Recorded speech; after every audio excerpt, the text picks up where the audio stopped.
captain of the Cygnus, Kuramitsu, gets the attention of Wataru's retinue and flags them over to explain themselves. And upon seeing the vastly different technologies at play, as well as a talking parrot and Amri's magic, he is more than willing to accept at face value that we're from another world and is as welcome as he can be in the situation. Okay, I might have been a bit overzealous in labeling the Free Pact Alliance as the bad guys of Buddy Complex. They still did start the war, though. What's less easy to swallow for Kuramitsu is Aoba having traveled from 70 years in the past, which is again the problem of the series amalgamation. As well, inside the series, they would have problems with that. Again, because of all the other travelers that come from different places and times that were dropped in their lap, Kuramitsu has literally no reason not to accept Aoba's words as well. Regardless, the Cygnus crew brief the newcomers over the conflict of their world. How the Free Pact Alliance is losing, as after becoming aggressive, the Zoglians gobbled up enough territory to become an industrial threat. This is why the Free Pact group needed the coupling system to speed newer recruits through means of coordinating with their superiors, so experiences can be shared faster to turn the tide of the conflict in their mechs, the Valiancers. Incidentally, Alba is a perfect candidate for this because of his lack of combat experience, as Dio can help share that knowledge through their coupling, stop laughing, to make Alba be a better pilot, and thus act as the perfect practical example of its usefulness. Before anyone here can discuss more collaboration, though, another wave from Zoglia attacks. Kuramitsu tries to get all of Watcher's group out of the battle, but because they participated at all, they've already been flagged as hostile. So we've got another stage in this world before, unsurprisingly, we're pulled back out of it, after Alba and Dio deal a significant blow to enemy pilot Bizon's ego again, as well as be introduced to Hina Ryzen, the past counterpart to the Hina Alba knows, who gets a feeling of deja vu from seeing him. However, Hina is well past the point of indoctrination on this, primarily because she was raised by a caring father, and again, the Free Pact Alliance attacked them first, so retaliation is justified in their minds, even if the zealotry of the presented setting is not. But as I discussed last time, everyone is too genre-blind of time travel rules to consider the possibility that the two might have met each other at opposing points of their own lived experiences. The way back to Al-Warth is open through a magic gateway forming not far from the battlefield, it first dispensing magic golems before another man, who isn't introduced at this time, appears through it, casting a larger spell that sucks everyone back into Fantasyland, and exactly to where everyone last was over here as well. Oh, that was a meaningless diversion. I'm so glad it'll never happen again. Amri, however, recognized the man who cast the spell as a member of the Keepers, and it turns out Amri is herself on the run from them, and is endangering all of them by remaining with the group. She attempts to sneak off, Ida catching her, and trying to talk her out of it. Problem is, Amri's not divulging any of the details that are important to getting an informed perspective out of this on why it's dangerous for her to stay with them. And before she can explain, who should be brought to this world this time but Seabook Arno and Cecily Fairchild from Gundam F91. Okay, I kind of got into F91 a bit, since the Crossbone Gundam stuff, part of Super Robot Wars V, also included content from the later years of their lives, because Seabook and Cecily are also part of Crossbone. But I didn't so much talk about Gundam F91 itself, and I like F91, but it's not exactly a great film. In part because said film was the repurposed pilot meant to launch a new Gundam series, only for that project to be canned, and for us to get Victory Gundam instead. Truly, we live in the darkest timeline. F91 is focused around the uprising of the Crossbone Vanguard, a group of rebels advocating for return to living upon Earth by force, after the leaders of Earth had previously passed a law that allowed them to declare eminent domain on anyone on Earth and exile them to living in the Universal Century Timeline's space colonies. As a reminder, yes, that is Universal Century canon, and that law is passed during the events of Hathaway's Flash. It is the law Hathaway's terrorist group is trying to prevent from occurring in that storyline, and failed to. and then eventually sets off F-91 and Victory's events. Once more, those that control the Federation and UC Gundam are the actual bad guys. The problem with the Crossbone Vanguard and their Cosmo Babylonia plan is, instead of returning the rights of rule to the people from the rich elitist assholes that have stolen it away, they want to replicate some of what the original 0079 Zeon was doing and replace it with a monarchy, led by Cecily's family. And Cecily wants nothing to do with any of them, which caused parts of the story's conflicts, as there's a short time where she works with them before rejecting them outright and rejoining with her paramour Seabook, whose mother designed the F-91 Gundam that was being tested on one of the colonies that is drawn into this little rebellion. I'm actually really disappointed this wasn't the series that was given support instead of Victory, but there is a reason for it. As in its initial premise, F-91 isn't significantly different from any of the previous Gundam series that had already been done. Seabook initially coming off as a blatant XB of Amuro, and Cecily an XB of Sayla Mass. It's only in later content that they achieved more tangible characterization differences, but those were not done by Tomino, which is the Achilles heel of Yoshiyuki Tomino. He had an idea, and he already did it. So him doing the same thing, with only really the slightest of changes overall, over and over again, bleeds any interest to more from the material. Ergo, why the sponsors pulled out once animation had been completed on the initial episode. It just looked like the same thing they had gotten before. And so the production staff did what they could with what they had left to reformat it into a movie. I like the movie that was the final result, but it is deficient as an individual story because it was meant to be a longer series. I am not willing to fault it more than others do in that context, however. I am thankful, though, that the later Crossbone Gundam content was able to give more to Seabook and Cecily's story, to give it proper closure years down the line. Unfortunately, the pair are not from a standard version of their tale, but one where Char's counterattack is happening at the same time as F-91's events are. And they were just pulled from the battle where they and all the other early UC Gundam protagonists were trying to stop Char's Axis drop plan. Meaning their antagonists have no reason to be doing what they are because the declared eminent domain law about Earth has not been put into law or taken effect. Regardless, them appearing distracts Amuri enough that she can't leave by the time more of those magic golems arrive and attack all of them, the quartet fending them off until backup can arrive. The control of the golems being another keeper under an invisibility spell, who calls the Zelgard an outdated piece of junk. Hey, that's vintage piece of junk, thank you very much. But here's where it comes out that the reason the Keepers are after Amuri is because she abandoned the Order. Why is not yet provided here, but the ultimate answer that's given later is that the Keepers kidnap and indoctrinate their members from other worlds, and Amuri broke free from the brainwashing not long before meeting up with Wataru, so she herself is on the run. Worse, the Keepers are benefiting from the chaos as it drives more numbers to support them, and consequently worship their god entity End, which gives it more power. Basically, it's just one big Ponzi scheme. And thus, they also want to stop Wataru's quest. As while the Mountain Rainbow isn't the only source of peace in this world, awakening the Rainbow Dragons will only bring more power to bear against them. Thus, they have to force them to fail.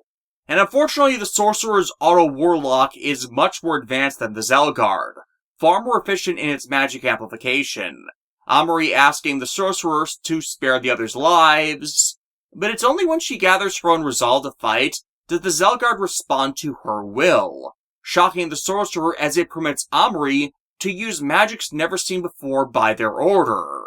As to them, only End can grant them new power.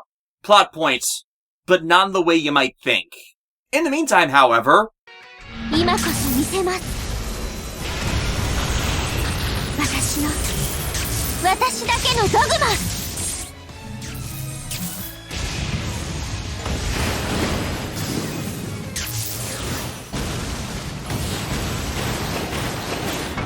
行きなさいゼルガードこれが電光石火です。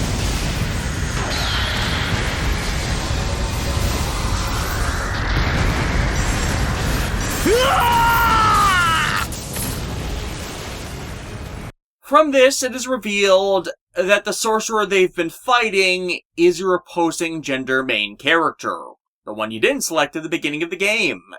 In this case, that being Iori. And this is pretty much why it's pointless to really choose a main character in this one, as both Amari and Iori have the exact same story, with no major or significant differences. Sure, a few interactions based on gender are slightly different, but the broad strokes? No, they're on the rails more than Soji and Chitose were in Super Robot Wars V. Thus, there actually is a benefit to playing V a second time through with the opposing gender main character. Not so much here. Hell, they know each other as they were abducted from not just the same world, but the same school and class. But before we can focus on any of that to actually deepen the plot, Mitsurugi Capital Amalgamated Forces, as well as the Zoglians that got transported here, both attack, making it so such cannot advance, and making everything else in this stage a wash. Still, with the Keepers targeting all of them regardless of whether Amari leaves or not, she might as well stick with them, with the group formally naming their team, which is supporting Wataru. And since this is a customizable name, I hereby dub this group the Twilight Knights. As let's face it, you were going to get a dot hack reference out of me at some point in this, especially thanks to the next series we are recruiting into this. Though the Megafauna's engineers reveal that Seabook and Cecily's mecha conform to the Universal Standard, a building methodology in the Reguild Century that defines how their mobile suits are built. Yeah, it's just to see the idea that the Reguild characters are from the same timeline as the Universal Century crew, even though design ideals and methodology changed significantly over time. Case in point, how for a fair chunk of time, a lot of Universal Century mobile suits kept making themselves bigger and bigger and bigger. And then around the time F91 happened, they started to micronize themselves to become more energy efficient. In fact, the F91 was the first with that design sense to it. A particular optimum setup to how, say, a cockpit might be designed? That I could buy. After all, the PlayStation controller has, for all intents and purposes, been the same since the PlayStation 1 DualShock, with respect to button layouts. However, even that is a lie when you actually start comparing the Reguild Century and the Universal Century mobile suits. And the less set of common parts being used between them, well, that is in and of itself a ridiculous idea, so let's just avoid that. The plot also introduces a dilemma between the Megafauna's captain, Danielle, and Ange, due to Ange still having some loyalty to her original country, and not wanting to give up military information on them as a result. Yeah, that loyalty to that country died a quick death. But again, we're not at that point on Cross Ange's plot, where they literally tried to lynch her. Yeah, for those who are just coming in with these reviews here, that didn't watch the V ones I did, please go back and watch those for context. Beyond that, Ange has to be aware that Norma who desert are supposed to be executed if they're found anywhere outside of Arsenal. So, that should have been relevant in this with regards to her decision-making, but for some baffling reason in X it is not brought up. But if the Twilight Knights need to avoid both the Keepers and Monolands, well, the only option left is just the Land of Beasts. And in the region, they're having to deal with a bunch of bandit attacks that are being made by the remnants of the previous ruling armies. So they'd probably like the help in exchange for safe passage. And we encounter one such incident between a large collection of beastmen and the hero of the war himself, the warrior of the spiral sky, Simon the Digger, from Tegen Toppa Gurren Lagann. And I freaking love Gurren Lagann. Admittedly, a lot of people have overhyped the series, and a fair number consider it overrated. And neither side is entirely wrong, but that's mainly because they're looking at it the wrong ways.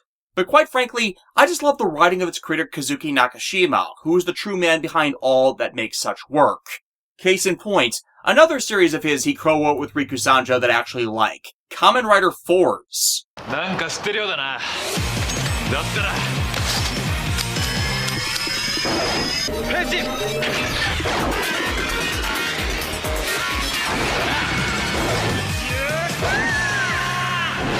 While I admit I wasn't really on board his 2021 series Back Arrow, I frankly feel like he got some bad advice from Goro Taniguchi on it as they were developing it, as it really didn't feel like Nakashima himself had written it at the end of the day. Not helped that I guessed the big series-ending twist from the literal first episode thanks to such being a larger trope of Taniguchi's work. But Gurren Lagann, Kamen 4s, and his series Kill la Kill? No, all of those are extremely solid, and I'm quite happy that Nakashima was able to rescue Gurren Lagann's rights from Gainax and bring it over to Studio Trigger, due to all the awful things the guy who runs Gainax did. As frankly, all the people who left Gainax for Trigger have been doing fantastic work. For those who haven't seen this series, Gurren Lagann is the story of the young digger Simon, locked off underneath the earth with his tribe by the assaults of the Beastmen who rule the overworld, until the day he and his surrogate brother Kamina discover a small head-shaped mech known as a Ganmon they name Lagann amidst an attack on their home. Collaborating with the ponytailed sniper Yoko Littner, they fight off the Beastman's own machine and break out to the surface world, and the blue skies of possibility above. With Kamina in the lead, they capture one of the larger Ganmen to better combat their foes, and by combining the larger mech they name Gurren with the smaller Lagann, in what still remains one of the most hilarious combining sequences put in anime ever,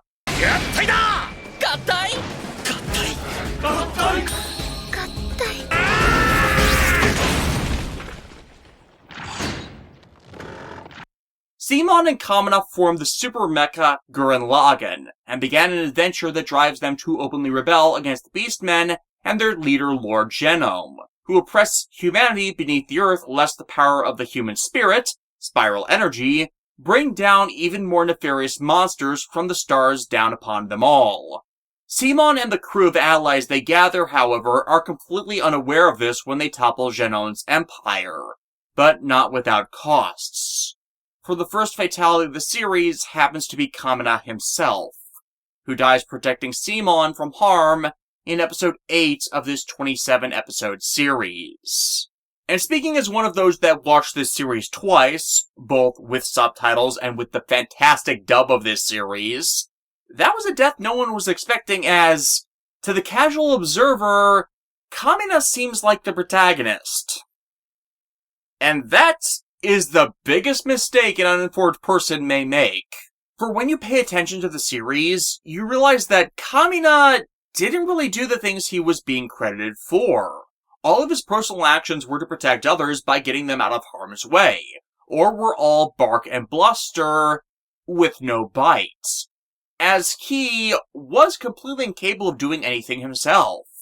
While Yoko is a fantastically talented sniper and more experienced in the world as the one in the group with common sense, well, Simon is the one that actually permits the group to do anything due to his own skills, that are all rooted from Simon's own perseverance. And yet, Simon doesn't think much of himself, which is the key to the dynamic. For Kamina inspires those around him to be better. Don't believe in yourself. Huh? Believe in me! Believe in the Kamina who believes in you! And while that might seem like a nonsensical statement from the outside, oh, and yes, Kazuki Nakashima's work is full of that,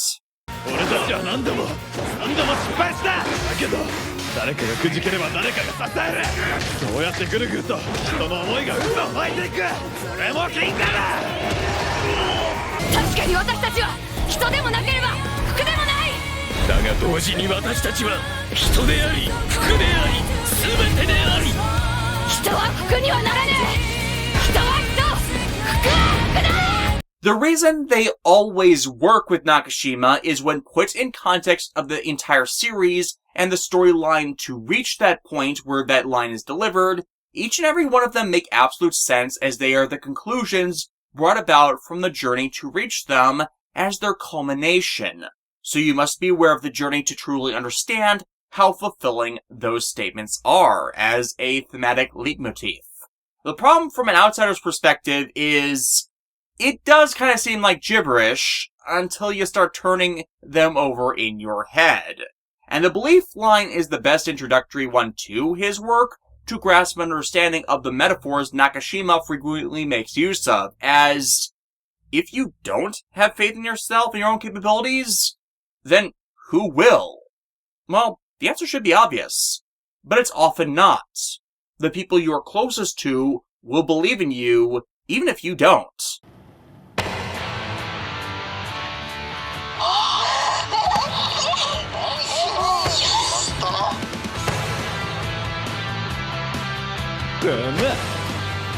And yet, despite that support, Kamina's encouragement was unintentionally keeping Simon from growing to have confidence in himself.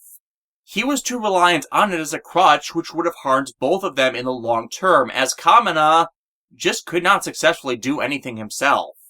So his power to inspire would only take them so far before it would lead them all blindly to their graves.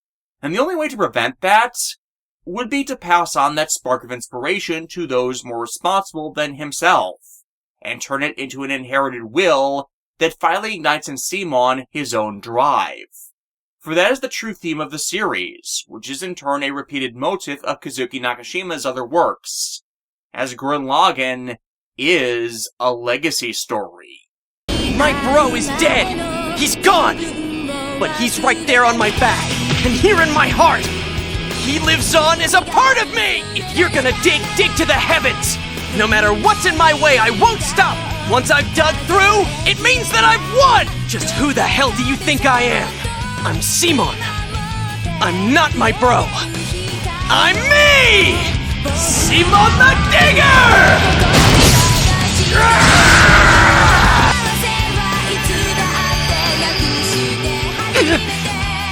Finishing move! Iga! Drill! Break!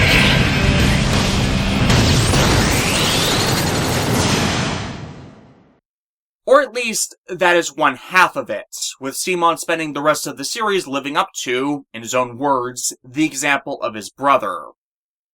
The other half of the series, however, is one gigantic series of homages to Getter Robo. I'm not even kidding. Gurren Lagann is in fact a nerd-gushing love letter to all things Getter, albeit with none of the visual iconography towards Ken Ishikawa's and Go Nagai's creation because, you know, licensing. But yeah, Nakashima's gone on record that Getter Robo was Gurren Lagann's largest influence. The spiral energy of the series that powers all the mecha was supposed to be analogous to Getter Rays, and the T's greatest enemy, the Spiral Nemesis, which is never seen, yeah, that was supposed to be a original antagonist do not steal, threatened the evil of the same nature as the Getter Emperor. Except instead of a robot who begins absorbing all mass in the universe to make existence equal to it makes it so that unchecked progress will eventually result in every spiral life form holding so much power they become like galaxies of might themselves. And when that power becomes too much to control and they die, their lives explode like supernova, leaving behind black holes that will just drag the universe into one massive singularity and cease to exist. Even the series' ridiculously hyperbolic Lensman arms race of its final third is thematically matching that of Getter, with the power rescale that ends with the mecha standing atop metaphorical galaxies. And I say metaphorical galaxies because the entire final battle of the series takes place in an artificially constructed dimension where nothing is of the scale represented. Meaning, no, the actual titular final mecha Tengen Toppa Gurren Lagann is not literally standing on top of actual galaxies, nor fighting amidst them. It's actually just an extreme, cinematic level of exaggeration made possible by the battle taking place outside of normal reality, but that matches that of Getter's own end goal of eventually bringing into creation a machine that is literally absorbing all matter in a galaxy before collapsing that entire universe. That is the danger of unchecked progress advancing farther than one can handle or understand before it all spirals out of control, as once it runs rampant, how do you stop it? For the end boss of Gurren Lagann series, that is their entire argument. You can't. And yet, that is also their failing. And because they feared what might happen, they refuse to prevent anyone from potentially progressing past the point they themselves did, as opposed to letting anyone think and know about the consequences of what was happening to make better informed decisions so that the eventual technological singularity they were moving towards would be approached responsibly and avoid the dangers they feared. But instead of doing that, they decided for them, on nothing but a theory they had, to stick their heads in the literal sand over any other possibilities. And if anyone disobeyed, they'd be killed. Thus, the anti-spiral became the very things they feared, as they stagnated the very life they claimed to preserve. But you can't be afraid of progress. You can't be afraid of change, of the unknown. All you can do is to make decisions that will minimize the risks and harm from a potential course of action. And if you can't do that, if all you care about is a numbers game of what's the minimum you need to do to not destroy yourselves, maybe you shouldn't be in a position of power to begin with. There's a lot more to the series than I can give in a brief overview, but that's my perspective on why it's had such appeal. And yes, I still have my original Anime Legends DVDs of the series. They are hidden behind my PT and Chris Yukine over there, and I didn't want to move those to dig it out. As there is no way in hell I'd shell out for the highway robbery that is the cost of the Aniplex US Blu-rays. There is no reason for that set to be $190 just for North American territories. That same goddamn set is $70 in Europe, and the DVD set I have was $50. But I didn't actually even pay that $50 for it, as I won it in a raffle in college. Especially with how bad the Aniplex set is packaged, and with none of the bonus features and Gurren Lagann's myriad of OVAs that are included in the Japanese version of the same set, that actually costs less than the US version as well. I might have bought the Kill la Kill Blu-ray set when its price got cut for a sale, but even that set was half-assed and overpriced. There is no reason for Aniplex to ask for as much as they do for their sets. Plus, the dub does get bonus points for me for another reason, and that is the absolutely fantastic casting, as nearly all of my favorite voice actors of that era are in it. Most critically for Simon and his eventual love interest Nia, who is introduced following Kamina's death, and plays a major role in defeat of her father, Lord Genome. For while Nia in part 1 of the series is voiced by Hynden Walsh, after a 7-year time skip to the second part of the storyline, her English voice actor is then changed to Bridget Hoffman. A Bridget Hoffman who is acting across from Yuri Lowenthal, who voices Simon, with both actors having portrayed Adelie and Haseo in the .hack GU game series the previous year. So for me, the .hack superfan that I am, getting to hear the pair that play my two favorite .hack characters, who I ship together, portraying a pair of actual devoted destined lovers, by which to translate back to that pair through the power of actor illusion? Yeah, this dub was a gift for me. Even with the way the series does eventually end on a bittersweet note regarding them. Unfortunately, this is again the problem of Super Robot Wars X rearing its head, as the Gurren Lagann content of the game is set in the post-time skip period of the series, meaning that there's only 9 episodes of story for the game to even use unless they want to do original content for Gurren Lagann as part of it, which they do not, at least for the most part, as there is more they could have done with the post-time skip side. Then again, I'm in the camp that feels the story could have been slightly more decompressed than it was, possibly to the point of making it a 39-episode series if Nakashima were willing to play with the setting a bit more than he did. There are so many who disagree on that, and fair enough, but I think we can all at least settle on the common ground of Gurren Lagann did not need 2 clip show episodes as part of its run. Like, just give us those 2 episodes to decompress the post-time skip storyline, and I'd have been happy with that. Simon is out here on his own trying to get a better read of the problems of the people, so the new human-run government of the land can better address their needs. Also because Nia rejected his marriage proposal for plot-related reasons that I'm not getting into here, as it isn't until near the end of the game before it touches on anything major from Gurren Lagann. And while he's out doing that, he runs into the remnants of Lord Genome's Beastman army who are storing up trouble, then led by Viral, who was a recurring antagonist in part 1 of the series, and completely rejects the overtures of peace between humans and beastmen this new civilization Simon and his allies represent. Worse, it turns out Viral's group is in collaboration with Dwokdar, as Todd and a contingent of Aura Battlers have also come to support Viral. Though the win conditions are a bit different with this map, as while you control just Simon, you have to defeat every enemy the game throws at you before they cross a perimeter line due to a populated civilian city being in the path of the attack. The thing is, the game entirely wastes that tension by then instantly giving you the rest of your required units before the turn where that condition is set up even ends. Get Sho to fight Todd to play part in convincing the man of how much of a dumbass he is, and the rest of the group will take care of the rest. Though partnering up with Simon here gives us a bit of bad news. The Mount Dokai that holds Wataru's next dragon also happens to be where the base of all the Beastmen bandits is, ergo why Dwokdar is supporting them. But Simon's laid-back attitude is refreshing for the more world-weary of the group, particularly Ange due to her history of poor experiences with authority figures that weren't her parents. Simon directs us to the mountain, however, Cruising Tom has a magic flute that seals off the mountain pass from us. The flute he wields, creating a gigantic tornado.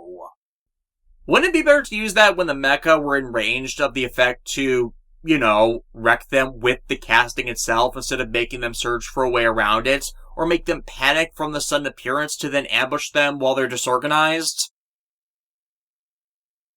I swear, sometimes I do think I'd be that one advisor on the evil overlord list, pointing out the flaws in the villain's plans.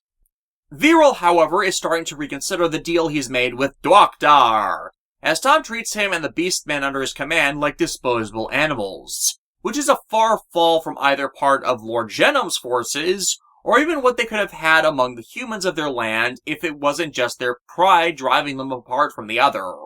Even so, Viral can't forget his oath to Genom, so will battle Simon anyways, setting his men up in front of the tornado and barricading the path even to that. As frankly, Viral knew that the tornado was ultimately useless in this situation. Why? Well, a tornado is just wind, traveling in a spiral, like a drill, and they are fighting the King of Drills.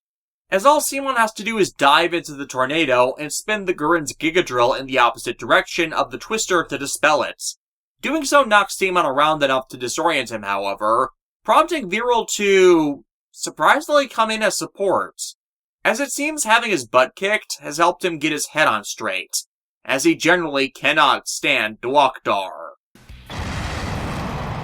正面のあいつを叩くぞ。なんだ？それは命令か？命令じゃない。提案だ。だったら乗った！ダブルブーメラン！スパイラル！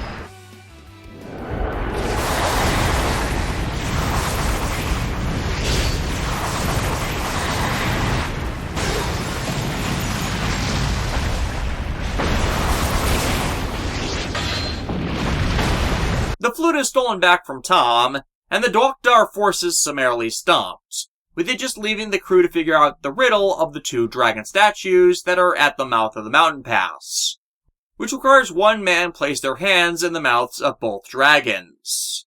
Okay, again, as I have no access to the original Wataru series, I have no idea how they solved this in show, unless it's like, did all of Wataru's companions link hands, or the dragon statues are in a hinge or something? Magic spell that gives someone Mr. Fantastic arms? I don't know. How they end up doing it here is they use the coupling of Alba and Dio to make the pair be counted as one person across their link.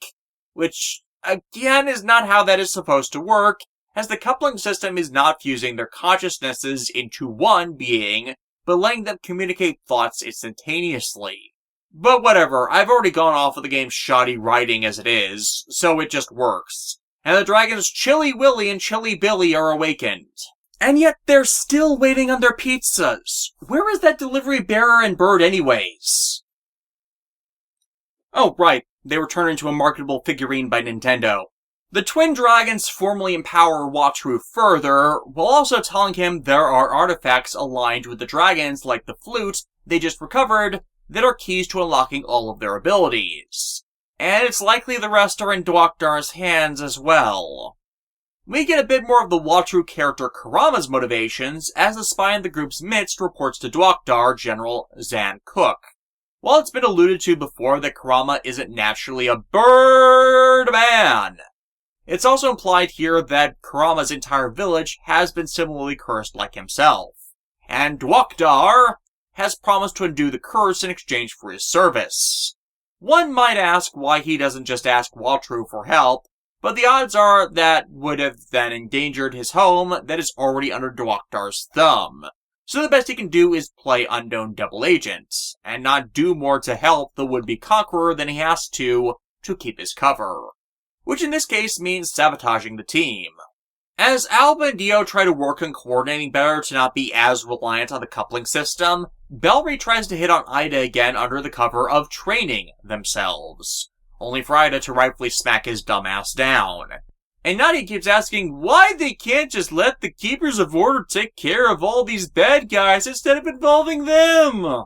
Again, complete and utter bitch, for she's ignoring how all of them are now targets for the Keepers that they want to eliminate. And they are not doing anything about any of these hostile powers when they have the capability to, which we ourselves are taking care of instead. Them not doing as she demands makes her storm off, as we get a lead on where Todd is, confronting him out on the plains. Anj encouraging Sho to stop half-assing things with Todd, so Todd can be decisively beaten in hopes he will get his head on straight, so as to deal with this past the point of death grudge. While that doesn't quite happen here yet, Viral himself commenting on how hollow Todd is acting by even doing all of this the way he is, what does is us meeting up with the female lead of Dunbine and Sho's love interest, Marvel Frozen, who rescues Sho from what Kurama was going to do to shoot him in the back to support Todd. With her is the Billbine, the Dunbine successor unit, which Sho can use more effectively than Marvel can. And frankly, the two units both have their own pros and cons, so it ends up feeling a bit like a predecessor to when Shin Asuka passed on the Impulse Gundam to Lunomaria Hawk when he got the Destiny in Gundam Seed Destiny. This brings back the warrior spirit in Sho to finally give Todd what he wants in a definitive battle with both at their best, and Sho determined to live past all this in the new future he may have with the woman he loves.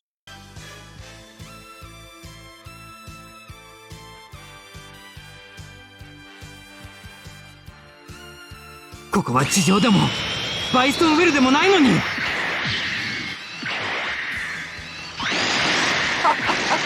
そんなもんかよ蹴りをつけるぜショー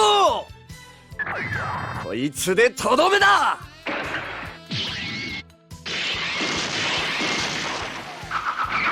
間に合ったこいつの性能のおかげだ目を覚ませトッド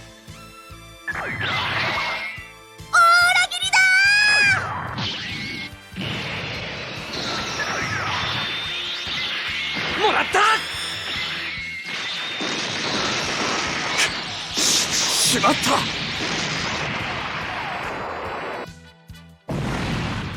Todd's sent packing to actually reconsider his life this time and not fall back into self-destructive circles, while Sho and Marvel get to finally share a moment to themselves, where they both admit to the other that they should be dead. Whatever brought them to Al-Warth didn't just snap them out of their place in time at the moment they would take that wound. Oh no, it healed them in the course of bringing them here, which means any enemy any of the knights may have faced on their worlds could end up returning from the grave. Not exactly an encouraging thought, considering some of the psychopaths, and sociopaths, that are present in Sunrise's anime catalog. And if you've been having Sho beat Todd in all these encounters, a bonus mission unlocks, Marvel and Sho getting some time alone through a reconnaissance mission a bit after the previous stage's events, which is unfortunately ruined by Vivian eavesdropping on them, thanks to the young woman becoming interested in romance due to some of Salia's romance books she'd snuck out from their commander before. Now that is a bold-faced lie if I've ever seen one. All of Salia's books are about magical girls, not romance. And besides that, Salia is enamored with her boss Jill, so I doubt she'd be getting as much out of it as opposed to reading into the magical girl stories for the off chance of stealth Yuri. Or as is common in more modern series, actual magical girl Yuri. So yeah, it's just Anj and Vivian that are there for them when they come across an assault force of the Keeper's golems. Sho charging on ahead in an effort to keep Marvel safe, but forgetting that Marvel is a fighter too, and doesn't need to be coddled. This is more than anything Sho's problem though, as after what he went through in their war, he can't bear the thought of possibly losing Marvel again, so is wrongfully being overprotective of her. It being up to Chum, his ever-present fairy companion, to remind him that he'll only do more harm to that goal. As in the past, with them fighting side by side, it's what made them stronger than the opposition they faced. This mission also gives you 2 additional things if you unlock it. The first is a new paint job for the Billbind that can put it in night camo colors, and frankly, it needs it. I've always found the red and white color palette of the Billbind to be its biggest flaw, while the green night camo color better matches both the Dunbind and the insect motif of the mecha. The second is a special attack that unlocks at Mission 34, but we're still a ways away from that, as we have to put up with more of Nadia's nonsense. For Nadia has not been pulling her weight as part of the support team, continuing to moan and complain to whoever will listen about the evils of war and fighting back against oppressors, as if it is the morally right decision to let those who are defenseless and possibly even yourself be murdered without stepping in at all to defend them. As if it is a sin to fight even in one's own self-defense. And she ends up spouting all of this to Anj.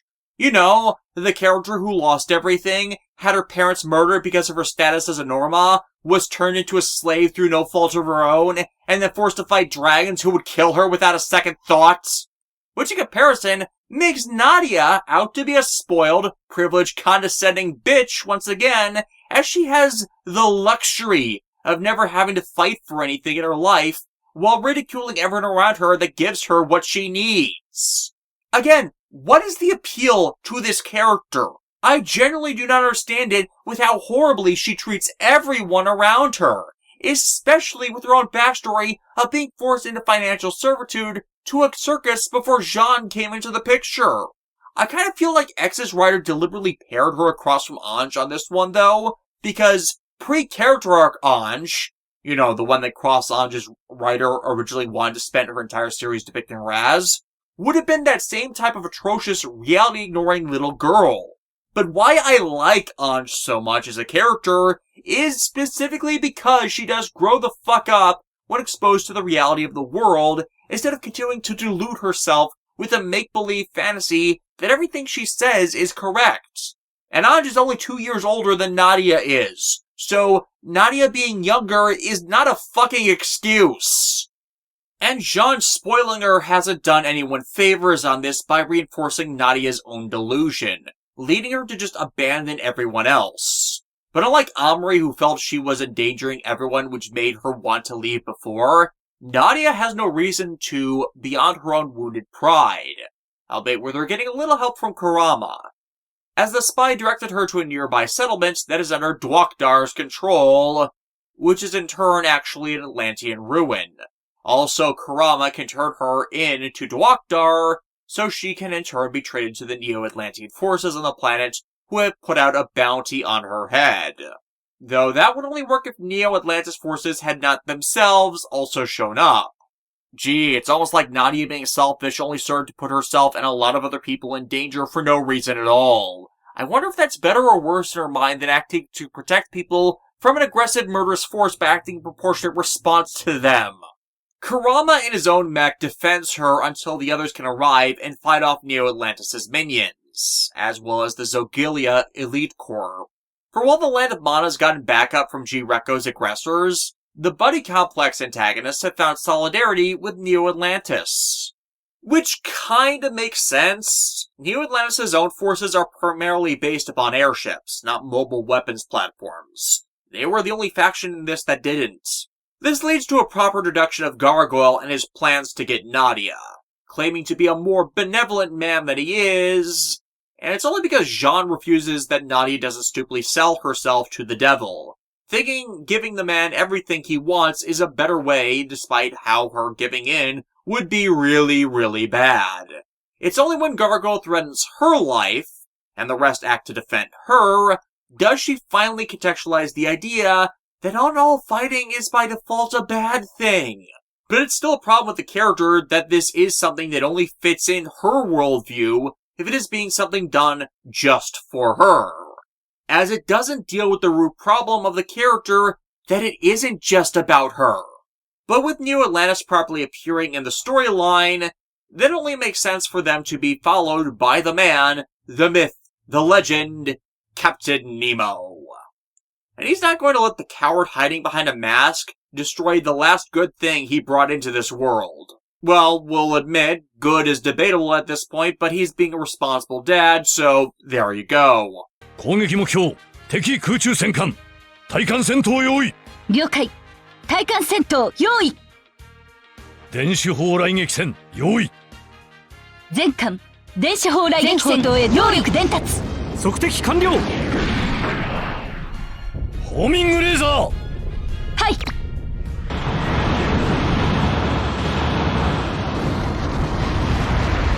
主砲発射発射